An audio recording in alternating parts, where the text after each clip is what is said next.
Hello and welcome दोस्तों, आप सबका स्वागत है। तो ये सेकंड एपिसोड है सुनो बुक नॉलेज पर। अगर आपने फर्स्ट एपिसोड नहीं देखा है तो उसकी मैं लिंक डिस्क्रिप्शन बॉक्स में दे दूंगा, आप वहाँ से जाकर देख सकते हो डायरेक्टली।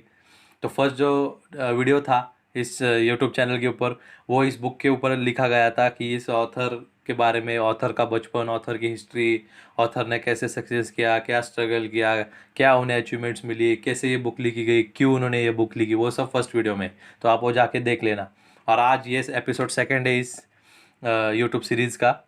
तो आज हम देखने वाले फर्स्ट चैप्टर, फर्स्ट पार्ट इस बुक का। क्या नाम है हमारे बुक का? How to influence and influence people. तो चलिए डिस्कशन हमारा शुरू करते हैं। स्टोरी फॉर्मेट में आपको बताता जाऊंगा। लास्ट में एक प्रिंसिपल हम देखेंगे जो हमारे लाइफ के ऊपर जो है फ्रैक्शन ऑफ सेकेंड्स या फ्रैक्शन ऑफ मिनट्स पर हमारे बहुत बड़ा इम्पैक्ट डालेगा, और जिसे हम हमारी लाइफ के अंदर सही तरीके से इम्प्लीमेंट करते हैं तो वो हमें हमारे गोल्स अचीव करने के अंदर मदद कर सकता है। तो आइए शुरू करते हैं। चैप्टर का नाम है if you want to gather honey don't kick over the beehive. क्या नाम है? If you want to gather honey don't kick over the beehive. तो इसका मतलब ये है कि अगर आपको शहद चाहिए तो जो मधुमक्खियों का छत्ता है उसे डिस्टर्ब मत करो, आप उस पर पत्थर मत मारो। अगर आप उस पर पत्थर मारोगे तो मधुमक्खियाँ कहीं और चली जाएगी और आपको जो शहद चाहिए वो मिलेगा भी नहीं। तो इसका मतलब क्या है, ये ऐसा चैप्टर का नाम क्यों है, ये जानने के लिए आपको ये वीडियो लास्ट तक देखते रहना है। तभी आप समझ पाओगे कि इस चैप्टर का नाम ऐसा क्यों है, क्योंकि एक स्टोरी फॉर्मेट में आपको बताता जाऊंगा। लास्ट में आपको समझेगा कि ये चैप्टर का नाम ऐसा क्यों है और इसके अंदर हमें क्या सीख मिलती है जिसे हम हमारे रियल लाइफ के अंदर अप्लाई कर सकते हैं। तो आइए शुरू करते हैं, बने रहिए हमारे साथ। तो ये जो चैप्टर है इसके अंदर न्यूयॉर्क सिटी का वाकया है। क्या है तो आइए देखते हैं। 7 मई 1931 को न्यूयॉर्क के अंदर एक सनसनी खबर फैल गई। एक सनसनी वाकया होने वाला था वहाँ पे। क्या वाकया होने वाला था? तो पुलिस को पता लगा कि एक जो है खतरनाक गैंगस्टर, खतरनाक किलर जो है वेस्ट एवेन्यू नाम के बिल्डिंग में छुपा है अपने गर्लफ्रेंड के साथ अपार्टमेंट में छुपा हुआ है। पुलिस को एक खबर लग गई। पुलिस उसे पकड़ना चाहती थी क्योंकि उसने पहले भी क्रिमिनल एक्टिविटीज की थी और वो एक बहुत बड़ा गैंगस्टर था, जाना माना गैंगस्टर था। लोग उससे डरते थे और पुलिस के रिकॉर्ड में वो पहले से ही छप चुका था और पुलिस उसके पीछे थी। लोग उससे डरते थे। पुलिस को एक दिन टिप लगी कि वो न्यूयॉर्क के इस अपार्टमेंट में अपने गर्लफ्रेंड के साथ है। पुलिस चली गई और वो इतना बड़ा गैंगस्टर था, उस अकेले को पकड़ने के लिए 150 पुलिस वाले और डिटेक्टिव्स वो न्यूयॉर्क की उस बिल्डिंग को पूरा सीज कर चुके थे। कितने? 150 पुलिस वाले और डिटेक्टिव्स, और जो दूसरे रैंक वाले ऑफिसर्स थे वो बिल्डिंग के टॉप फ्लोर पर थे दूसरे बिल्डिंग्स के, और वो एम करके हुए लगाए थे, मशीन गन्स लेकर गए थे वो मारने के लिए। एक क्रिमिनल जिसको मशीन गन लेके पुलिस लोग मारने गए थे और 150 लोग जो है उसको पूरा सीज करके रखे थे वो बिल्डिंग को। तो सोचिए आप ये कितना खतरनाक गैंगस्टर होगा। तो हुआ इस तरह की, वो अपने गर्लफ्रेंड के साथ अपार्टमेंट में छुपा था। पुलिस ने देखा, एम किया। पुलिस ने उसके रूफ में क्या किए, होल किए, और रूफ से जो है, छत से जो है टीयर गैस डाली ताकि वो बाहर आ जाए। लेकिन वो था बड़ा गैंगस्टर, उसने पहले भी ऐसे हद से फेस कर चुके थे। तो क्या हुआ, ये इतना खतरनाक माहौल हो चुका था न्यूयॉर्क सिटी के अंदर। न्यूयॉर्क सिटी का माहौल पूरा चेंज हो गया था और जो आसपास के जो लोग हैं, टोटल 10,000 लोग की पॉपुलेशन ये लाइव देख रही थी। लोग भी एक्साइटेड थे और डर भी रहे थे कि अब क्या होने वाला है। इतने ज़्यादा पुलिस वाले, इतनी मशीन गन्स, पुलिस की गाड़ियाँ, वैन्स, सब लोग बंदोबस्त के लिए रुके एक गैंगस्टर को पकड़ने के लिए। तो फायरिंग तो की कुछ पुलिस वालों ने।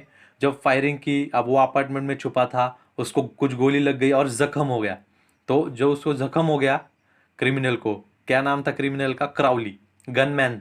क्राउली द गनमैन उसको कहते थे, टू गनमैन। तो इसके बाद पुलिस वालों ने जब फायर की तो उसे कुछ चोट लगी, जख्म हुए और जख्म से खून बहने लगा। तो जब जख्म हुई और उसके जख्म में से खून बहने लगा तो वो घबरा गया कि आप कुछ ना कुछ होने वाला है। तो उसने क्या किया, एक लेटर लिखा अपने अपार्टमेंट के अंदर। पेन लिया और पेपर पर एक लेटर लिखने लगा कि, और वो लेटर में ये लिखा कि टू हुम आई कंसर्न। तो इसने लेटर के अंदर क्या लिखा कि ये जो मेरा कोट है इसके नीचे जो दिल है ये एकदम मासूम है, और ये इतना मासूम है कि ये कभी किसी को कोई तकलीफ नहीं पहुंचा सकता। देखो, गनमैन है, इसने पहले भी एक्टिविटीज़ की है क्रिमिनल वाली, लेकिन जब इसका मरने का वक्त आया तो ये ऐसी सॉफ्ट भाषा लिख रहा है पेपर के अंदर कि मैं बहुत नाजुक हूँ, मेरा जो मन है वो पूरा साफ है, और मेरा दिल इतना नाजुक है कि मैं किसी को नुकसान नहीं पहुंचा सकता, किसी को लाइफ थ्रेटनिंग में काम नहीं कर सकता, कोई एक्टिविटी ऐसी नहीं कर सकता। देखो, जब मरने का वक्त आया तो ये ऐसे लेटर में लिख रहा है। तो जब ये वाक़या हुआ न्यूयॉर्क का, तो इसके कुछ वक्त पहले क्या हुआ, वो अपने गर्लफ्रेंड के साथ कंट्री रोड आउट आइलैंड के अंदर एक पार्टी कर रहा था गर्लफ्रेंड के साथ। और जब पुलिस वाले ने उसको पूछा कि सर आपका लाइसेंस बताइए, ये न्यूयॉर्क के वाक़यात के कुछ वक्त पहले की बात है, जो एकदम फिट था, एकदम हेल्दी था तो उस वक्त। तो इसके पहले इसने ये एक्टिविटी की थी, पुलिस वाले ने इससे लाइसेंस मांगा, इसने क्या किया, पुलिस वाले को ही नीचे फेंक दिया, गिरा दिया, और उससे उसकी रिवॉल्वर छीनी कार से निकलने के बाद, और उसकी सर्विस रिवॉल्वर से पुलिस वाले को ही शॉट कर दिया इसने, पुलिस वाले को ही मार दिया। तो देखिए ये कितना बड़ा क्रिमिनल था। तो ये इसकी पहली क्रिमिनल एक्टिविटी थी। आप प्रेजेंट टाइम में ये कहा है न्यूयॉर्क में। तो न्यूयॉर्क में जब ये जख्मी हो गया, पुलिस अंदर गई, पुलिस का और इसका आमना सामना हुआ। उस वक्त न्यूयॉर्क सिटी पुलिस कमिश्नर भी थे जिनका नाम था ईपी मुलरोनी। उन्होंने कहा कि अब मेरा इसके साथ एनकाउंटर हुआ है, यानी कि आमना सामना हुआ है। तो पुलिस ने उसको पकड़ लिया, पुलिस कैप्चर्ड हिम। और इसके बाद क्या हुआ, इसको अदालत में ले गए, फॉर्मेलिटीज़ की पुलिस ने अदालत में ले गए, कोर्ट के जज ने ये जजमेंट दिया, Crowley was sentence to the electric chair. सज़ा क्या मिली इसे, इलेक्ट्रिक चेयर पे बिठाओ, शॉक दो और मार दो। देखो, न्यूयॉर्क सिटी, अमेरिका की है न्यूयॉर्क सिटी, क्या क्या सज़ा मिली इसे, he was sentence to the electric chair पे बिठाओ, शॉक दो और मार दो इसे। तो इसको प्रिजन में ले गए, इलेक्ट्रिक चेयर पे इसके बिठाकर इसको सज़ा देने की बात हुई। क्यों सज़ा देने की बात हुई, क्योंकि इसने लोगों को मारा था। लेकिन लेकिन लेकिन ट्विस्ट की बात यह है, इसने क्या कहा कि मुझे सज़ा हुई है क्योंकि मैंने लोगों को मारा है। ये बात गलत है, मुझे सज़ा इसलिए हो रही है क्योंकि मैंने अपने आप को बचाया लोगों से। देखो, इतना क्रिमिनल, जिसके क्रिमिनल रिकॉर्ड से, जिसने इतनी सारी गैंगस्टर एक्टिविटीज़ की है, जब उसको सज़ा हुई तो वो क्या बोल रहा है कि ये जो सज़ा मुझे हुई है ये इसलिए नहीं हो रही कि मैंने लोगों को मारा है, मैंने क्रिमिनल एक्टिविटीज़ की है। ये सज़ा मुझे इसलिए सुनाई गई है इलेक्ट्रिक चेयर की, क्योंकि मैंने अपने आप को डिफेंड किया है। देखो क्या एटीट्यूड है, क्रिमिनल होकर कितना खतरनाक एटीट्यूड है इसका, अपनी गलती तो मान ही नहीं रहा है। क्या बोल रहा है कि I am getting punished for defending my self. इसके बाद नेक्स्ट पार्ट क्या है, तो ऐसा इसका एटीट्यूड था। तो इसके बाद ऑथर लिखते हैं, is that N unusual attitude among criminals. ये क्रिमिनल्स का एटीट्यूड अनयूजुअल है, आपको क्या लगता है? तो ये बात सुनिए। तो ऑथर कहते हैं कि कई सारे क्रिमिनल्स थे इसी तरह। कैपोन अमेरिका का मोस्ट नोटोरियस पब्लिक एनिमी था, जो एक गैंग का लीडर भी था कैपोन, जिसको शिकागो में शॉट किया गया, यानी कि उसका इनकाउंटर किया गया। तो वो भी क्या कहता था कि he actually regard himself as a public benefactor. ये खुद को बताता था कि मेरे वजह से पब्लिक को फ़ायदा हो रहा है, और ये कह रहा था मेरे वजह से लोगों को फ़ायदा होता है और मुझे अनअप्रिशिएट करते हैं लोग, और मुझे मिसअंडरस्टूड किया है, मुझे लोग समझ नहीं पाए। ये कौन कह रहा था? कैपोन, जो कि क्राउली की तरह एक क्रिमिनल था जिसको पुलिस ने एनकाउंटर किया था। इसी तरह से एक और क्रिमिनल था डच शुल्ट्ज, इसको भी इसी तरह से पुलिस ने एनकाउंटर किया था। इसके बाद कॉमन बात जो है, ऑथर लिखते हैं इस बुक के अंदर, इस चैप्टर के अंदर, कि क्रिमिनल्स को पकड़ने के बाद जब सज़ा सुनाई गई तो क्रिमिनल्स कहते हैं कि ये हमने हमारे बचावे के लिए किया है, ना कि लोगों को मारने के लिए, और हमने कोई क्राइम नहीं किया है। ये एटीट्यूड था। तो बात क्या थी कि लोग अपने, क्रिमिनल्स जो है अपने गुनाहों को मान नहीं रहे थे। इसके बाद क्या हुआ, नेक्स्ट बात ये है कि एक स्टोर फाउंडर थे, उनका नाम था जॉन वानामेकर। उन्होंने क्या कहा कि मैंने 30 साल से अपना एक्सपीरियंस दिया है लाइफ का, और ये बहुत मूर्ख वाली बात है कि किसी को डांटना। ये एक स्टोर मैनेजर थे, तो ये इस वाक़े पर से ऑथर ने इनकी बात ये क्रिमिनल एक्टिविटी से जोड़कर कहा है। क्या कहा है कि मैं 30 साल से एक्सपीरियंस हूँ और मुझे ऐसा लगता है कि ये सबसे गलत और मूर्खपन वाली बात है कि किसी को हम स्कोल्ड करें। क्योंकि क्या है, स्कोल्ड तो हम तभी करते हैं ना जब हमको लगता है सामने वाले आदमी ने कुछ मूर्खता का काम किया है और ये हमारे जितना इंटेलिजेंट नहीं है। तो 30 ईयर्स के एक्सपीरियंस वाला आदमी ऐसा कह रहा है। इसके बाद जिसने क्या किया, people don't criticise themself for anything no matter how wrong it may B.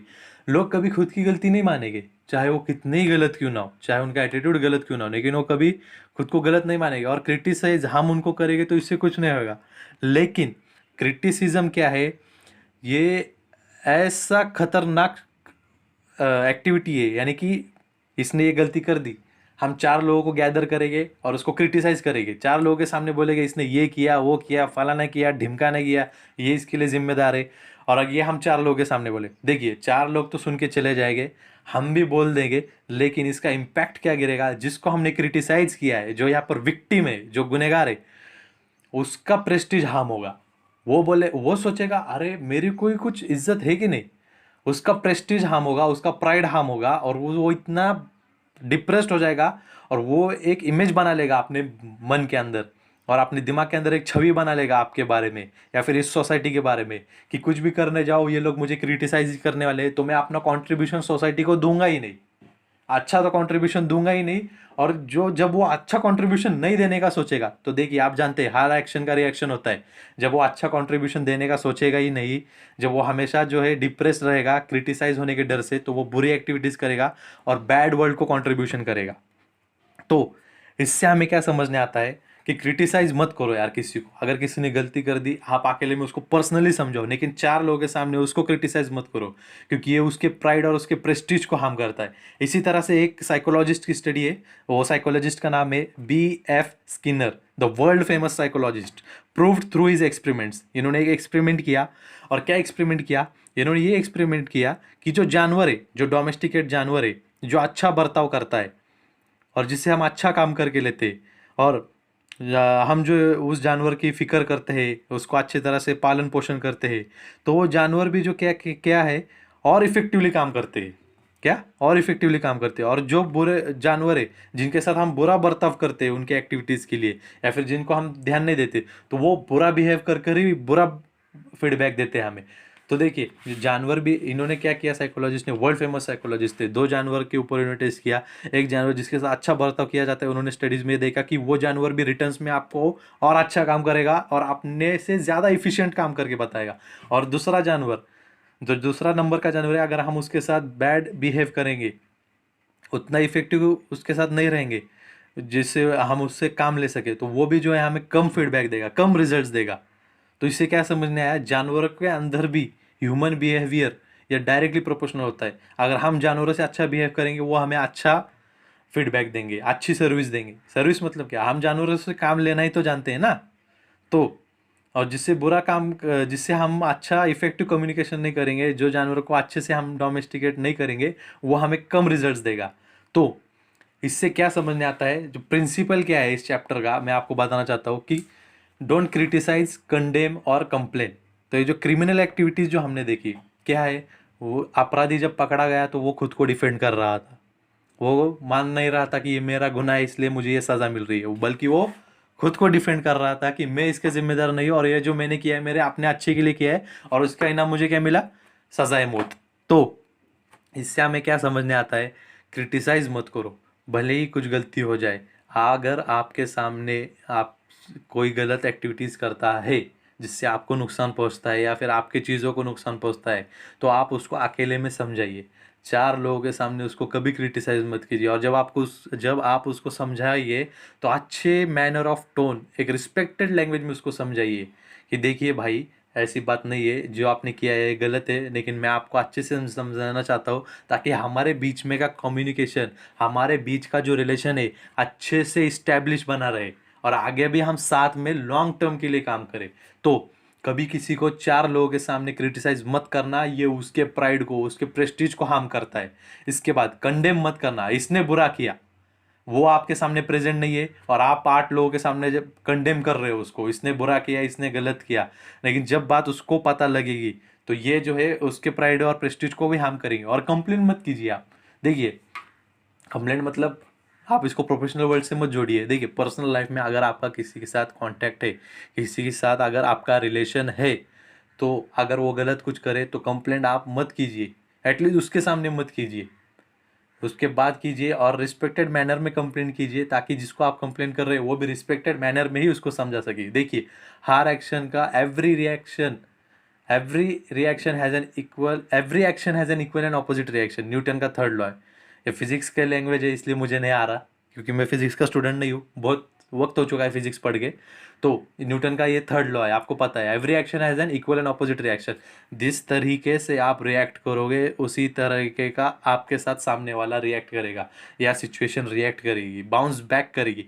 तो आप अच्छे से रिस्पेक्टफुल मैनर में समझाइए, वो आपके साथ रिस्पेक्टेड फुल मैनर में रहेगा। अगर आप उसको कंडेम, क्रिटिसाइज और कंप्लेन करेंगे आप चार लोगों के सामने, उसके प्राइड को, उसके ऑनर को धक्का पहुंचेगा, और जब वो डिप्रेस हो जाएगा तो वो उतना भी काम और उतने भी आउटपुट आपको नहीं देगा जितने कि वो क्रिटिसिज्म फेस करने के पहले दे रहा था।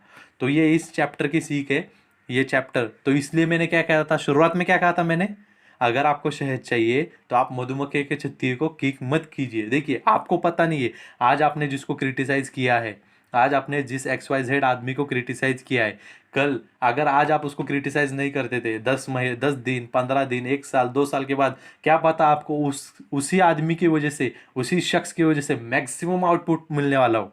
ये चीज़ आपके बिजनेस में अप्लाई होती है, आपके कॉर्पोरेट वर्ल्ड में अप्लाई होती है, आपके सर्विस में अप्लाई होती है, आपके फैमिली रिलेशंस में भी अप्लाई होती है। आपने कल देखा है क्या? आपने फ्यूचर नहीं देखा। आज जिसको आप क्रिटिसाइज कर रहे हो सकता है 15 दिन बाद उसी की वजह से आपको सबसे बड़ा बेनिफिट हो, जो लाइफ में आज तक नहीं हुआ होगा। तो आप उसको क्रिटिसाइज मत कीजिए, हाँ वो गलत है, आप उसको रिस्पेक्टेड मैनर में सही तरीके से एक्सप्लेन कीजिए, समझाइए उसे, और उसको क्रिटिसाइज मत कीजिए। बस उसको रिस्पेक्टेड मैनर में अकेले में समझाएंगे, अगली बार से वो बात याद में भी रखेगा, आपकी भी रिस्पेक्ट करेगा, और काम जो है ज़्यादा इफिशिएंटली करेगा जब वो ये पूरा ओके हो जाएगा पहले की तरह। तो ये इस चैप्टर का मॉरल है, या यही इस चैप्टर का प्रिंसिपल है। तो अब आप समझ चुके होंगे कि चैप्टर का नाम ऐसा क्यों था, और ये क्रिमिनल एक्टिविटीज़ जो मैंने आपको बताई है ऐसी क्यों थी। क्योंकि लोगों ने क्या है, क्रिमिनल को हमेशा क्रिटिसाइज किया, ये क्रिमिनल है, he is a bad guy, he is a gangster, he is a mobster, he is a don. तो इसलिए वो हमेशा बुरे काम ही करते गए, अच्छा काम उन्होंने कभी किया ही नहीं। तो खैर, वो क्रिमिनल वाला वाकया जो है वो वहीं पे रख दीजिए, लेकिन आप इसको अपने रियल लाइफ में अप्लाई कीजिए, आप इसको रियल लाइफ में इम्प्लीमेंट कीजिए, आपको रिजल्ट्स मिलना शुरू हो जाएंगे। तो यही पर ये चैप्टर खत्म होता है, इसका मॉरल, इसका प्रिंसिपल खत्म होता है। अगर आपको लगता है कि इस वीडियो के अंदर, इस ये जो ऑडियो जो आप सुन रहे हैं इसके अंदर अगर आपको कुछ फ़ायदा हो सकता है, आपको इसके अंदर कुछ वैल्यूएबल कंटेंट लग रहा है, तो प्लीज़ प्लीज़ मैं आपसे रिक्वेस्ट करता हूँ कि आप ये आपके फैमिली और फ्रेंड्स से व्हाट्सएप पे इसकी लिंक भी शेयर कीजिए। यूट्यूब से आपको पता है कि कैसे इसकी लिंक शेयर करनी है, इस वीडियो की लिंक शेयर कीजिए, फ्रेंड्स और फैमिलीज़ को देखने के लिए बोलिए। कम से कम देखिए 15 से 20 मिनट का ही वीडियो है, प्लीज़ आप इतना वक्त दीजिए। अगर आपको इसके अंदर कुछ वैल्यूएबल लगा है तो चैनल को सब्सक्राइब कीजिए, लाइक कीजिए, शेयर कीजिए, और कमेंट करके बताइए कि आपको इसमें से क्या सीख मिली। इसके बाद अगर आपको इस बुक से रिलेटेड या फिर इस ऑथर से रिलेटेड अगर कोई क्वेश्चन है तो आपके लिए मैं मेरे इंस्टाग्राम का लिंक डिस्क्रिप्शन में दे देता हूँ। इंस्टाग्राम पे मैं बहुत ज़्यादा एक्टिव रहता हूँ। तो bye, see you in the next episode. Thank you.